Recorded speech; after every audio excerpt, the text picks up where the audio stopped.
ఏదైతే నెల్లూరు నగరంలో ఎంతో ప్రాముఖ్యత చెందిన ఆర్యవైశ్యుల ఎలవేల్పు కులవేల్పు అయిన శ్రీ వాసవి కన్యకా పరమేశ్వర అమ్మవారి జయంతి ఉత్సవాలు ఇక్కడ అమ్మవారి గుళ్ళో గత 28వ తారీఖు నుంచి ఎంతో కనుల పండగగా అంగరంగ వైభవంగా జరుగుతూ ఉంది. మరి రేపు అమ్మవారి జయంతి కార్యక్రమం ఉండగా అనేక చోట్ల మన వాళ్ళందరూ కూడా నన్ను ఇక్కడికి ఆహ్వానించటం, ఇక్కడికి వచ్చి చూస్తే గుడి యొక్క ఆహ్లాదకరమైన విషయాలు కానీ, ఈ కమిటీ ముఖ్యంగా ఏర్పడిన దగ్గర నుంచి తీసుకుంటున్న మార్పులు కానీ, సమానంగా చేస్తూ వచ్చిన కార్యక్రమాలు కానీ చూస్తే చాలా ఆశ్చర్యంగా ఆనందంగా అనిపించింది.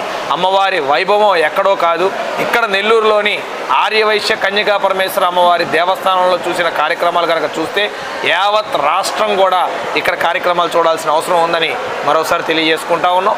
ఏదైతే ఈ గుడి కమిటీ సభ్యులు గత కమిటీలాగా కాకుండా ఎంత మంచిగా అందరినీ కలుపుకుంటూ కార్యక్రమాల యొక్క ఉత్తేజం తీసుకొస్తూ, ఆర్యవైశ్యుల్లో చైతన్యం తీసుకొస్తూ, అమ్మవారి యొక్క జీవిత చరిత్రను తెలియజేస్తూ, అదేవిధంగా సాంస్కృతిక కార్యక్రమాలు పెడుతూ ప్రతిరోజు కూడా ఉభయదాతల్ని సత్కరించుకోవటం, ప్రతిరోజు కూడా దాతల్ని మనకి ఏ విధంగా అయితే గుడికి సహకరించారో వారందరికీ కూడా అండగా నిలబడి కార్యక్రమాలు సహకరించిన ప్రతి ఒక్కరికి కూడా ధన్యవాదాలు తెలుపుకుంటూ ఈ కమిటీకి అందరూ కూడా సపోర్ట్ చేస్తూ ఉన్నారు.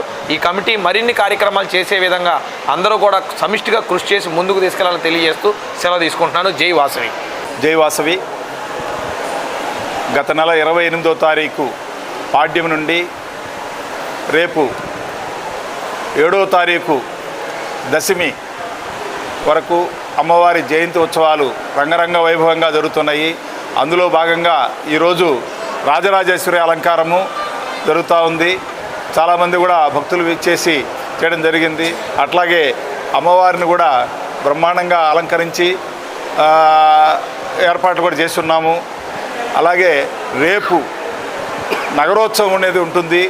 ఈ నగరోత్సవానికి వేలాది మంది భక్తులు వచ్చి అమ్మవారి దర్శించుకొని అమ్మవారి కృపా కటాక్షాలకు పాత్రలు కావాల్సిందిగా అందరికీ మనవి చేస్తున్నాము.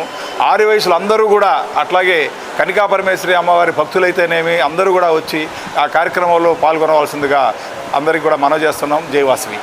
జై వాసవి. జై జై వాసవి. ఈరోజు చాలా శుభ పరిణామం. ఎందుకంటే అమ్మవారి యొక్క జన్మదిన వేడుకల్లో భాగంగా ఈరోజు అమ్మవారికి శ్రీ రాజరాజేశ్వరి అలంకారం చేయడం జరిగింది.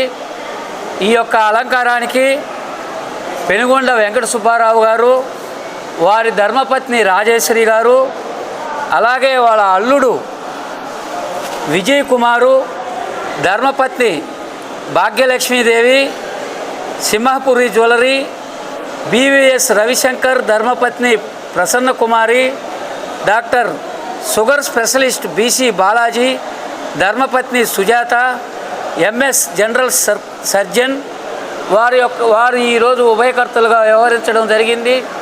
అందులో భాగంగా మరి ఇంకొక స్పెషల్ విశేషం ఏంటంటే మా వైశ్య ముద్దుబిడ్డ ఆర్య వైశ్య కార్పొరేషన్ చైర్మన్ మరి నెల్లూరుకు రావడం జరిగింది.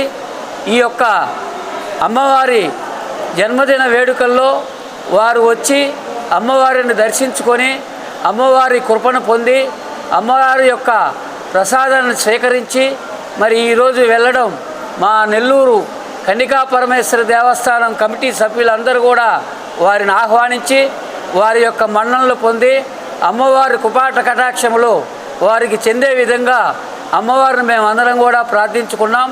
తదనంతరం కోలాట కార్యక్రమం జరిగింది. ఈ యొక్క కోలాట కార్యక్రమాన్ని కోలాటం చేసిన వారందరిని కూడా సన్మానించడం జరిగింది. అలాగే రేపటి దినం అమ్మవారి జన్మదినోత్సవంలో భాగంగా ఆఖరా రోజు ఏంటంటే అమ్మవారి యొక్క జన్మదినం రోజు కాబట్టి మరి ఆ దశమి రోజు అమ్మవారి నగరోత్సవ కార్యక్రమం జరుగుతుంది. సాయంత్రం 7 గంటలకి అమ్మవారి దేవస్థానం నుండి నగరోత్సవ కార్యక్రమం జరుగుతుంది. ఈ కార్యక్రమంలో కోలాటాలు, తెనాలు బ్యాండు, డ్రమ్సు, మేళతాళాలు, అలాగే అనేక బృందాలతోటి ఈ యొక్క కార్యక్రమాన్ని నిర్వహించడం జరుగుతుంది. బాణసంచాతోటి అత్యంత వైభవంగా ఈ యొక్క కార్యక్రమం ఇక్కడి నుంచి ప్రారంభించబడి ఉభయకర్త దాసా సురేష్ రాజు కీర్తిశేషులు వారి ఇంటికి వెళ్ళి అక్కడ అమ్మవారి యొక్క పూజా కార్యక్రమాలు నిర్వహించి తదుపరి మరువడి రాత్రి 1 గంటకి 2 గంటలకి అమ్మవారి దేవస్థానానికి రావడం జరుగుతుంది. కాబట్టి నెల్లూరులో ఉన్నటువంటి వైశ్య భక్తులందరూ కూడా, ఇతర భక్తులందరూ కూడా, అమ్మవారి భక్తులందరూ కూడా ఈ యొక్క కార్యక్రమానికి వచ్చి జయప్రదం చేసి అమ్మవారి నగరోత్సవాన్ని దిగ్విజయంగా జరిపించాలని చెప్పి భక్తులందరినీ కూడా కోరుకుంటూ తీర్థప్రసాదములు సేకరించి అమ్మవారి కృపను పొందాలని చెప్పి కోరుకుంటున్నాను. మరిన్ని అప్డేట్స్ కోసం మన HN9 టీవీ ఛానల్ని సబ్స్క్రైబ్ చేసుకోండి.